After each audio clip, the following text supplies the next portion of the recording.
Kiefer, this has been so much fun. Kiefer Sutherland hanging out with us in the studio, and of course he's got a record label called Ironworks that he has with Jude Cole, who we've all known for a very long time.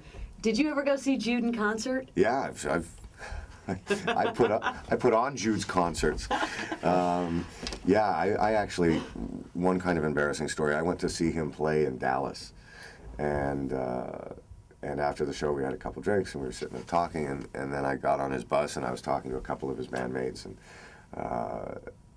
we were talking for about an hour. And I said, well, I know you guys got to get on the road. You're going to be in Arizona tomorrow to play, and so I'm going to get off. I've got to go catch my flight. And they were all laughing. The bus had been going for like 45 minutes. I was stuck on for the entire trip, and I felt like such a moron. But yeah, no, Jude used to rock, man. He used to rock it. I love Jude. He's such a good guy to talk to, too, about music. Yeah. He's amazing. I want to talk about Honey Honey. We just had him in the studio the other day playing live. Yeah. They're so talented. They're amazing to watch play live. I mean, because I've done a couple kind of radio things with them. In fact, I think we were with you last time, almost a year ago. And just, Ben is a great guitar player, is a great songwriter, and her voice is just unbelievable. And what you can actually do in a little space with those two people is really extraordinary. I've seen them stripped down, and I've seen them with a band. They can pull it off either way. Yeah. Yeah, you can see their presence even just performing stripped down in our studio. That they have such a presence about them. They could kind of. It's like almost they're on stage even in the small studio. Yeah, but when you get a chance to see them with the full band and they get to kind of rock it a little harder, that's my favorite way of seeing them. Now. We played the band, we played the first single from the band. You actually did the video as well. Are you going to do their new video? If they ask me, if they ask me. I think one of the reasons why I started doing some of the videos was it was just cost efficient. Instead of me having to pay someone else, I could just do it myself and get, and then they wouldn't, their deficit wouldn't get higher, and I think we all just thought it was a good idea. I don't even know if creatively they wanted me to do it, but it was I knew the songs, I think, better than anybody else we were going to send it to. So. I thought the video for Little Toy Gun was great. Did you come up with the concept for that? Yeah. Well, there was just, the song certainly was not what the video was about, but I had to find a way to kind of use the Little Toy Gun aspect. And we had a blast. We shot that in one day, and it's amazing. Got to use the horses and all that kind of stuff, and I love that video. We actually had a lot of fun with it. 1019 RXP, Kiefer Sutherland in the studio with us. You're listening to Matt Pinfield in the Morning. It's Leslie and our producer, Matt Ianni.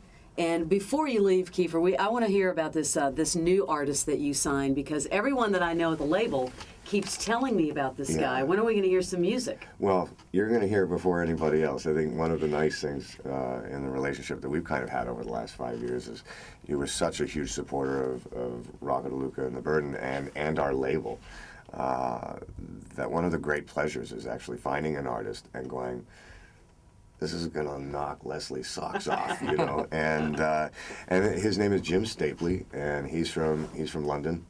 He's from England, and he's just got one of the most amazing voices I have ever heard. He's also he's a really young guy. He's about 22 years old. He's about as thick as my finger, and like 6'2". He just looks like a rock guy, but his voice and his phrasing and just the way he sings is just reminds me of The Faces, and it reminds me of Rod Stewart when he sang with Jeff Beck, and and it's that kind of guttural power, blues rock, and just can't wait. Well, I can't wait. I'm going to probably play it for you later today, and then we just can't wait to kind of come out with him as an artist as well. We're very excited for him.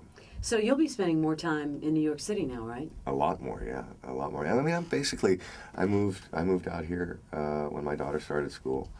So that was almost 4 years ago, and fell in love with the village, and this is where I'd like to be, and I go back to Los Angeles to do 24, and when I'm not working, I'm here. Yeah, we're very excited the radio station is thanks. On this side of town, and now you're our neighbor, so. Well, thank you very, very much. And you have an open invitation. Take over anytime. Oh, thank you very much. I'm going to take you up on that. I have this image of Kiefer calling us and being like, I saw this amazing band. What do you think? Should we sign them? What do you think? Well, we've done that. I mean, we've certainly with Leslie, I mean, it's an unbelievable set of ears. Yeah, I think we'll get some calls, and you may see us all like in the wee hours of the morning somewhere on the Lower East Side one night. Can I just say I love my job? Kiefer, thank you. This has been awesome. Thank you guys so much. Thanks for your time. Absolutely. We'll see you soon. Kiefer Sutherland on 1019 RXP.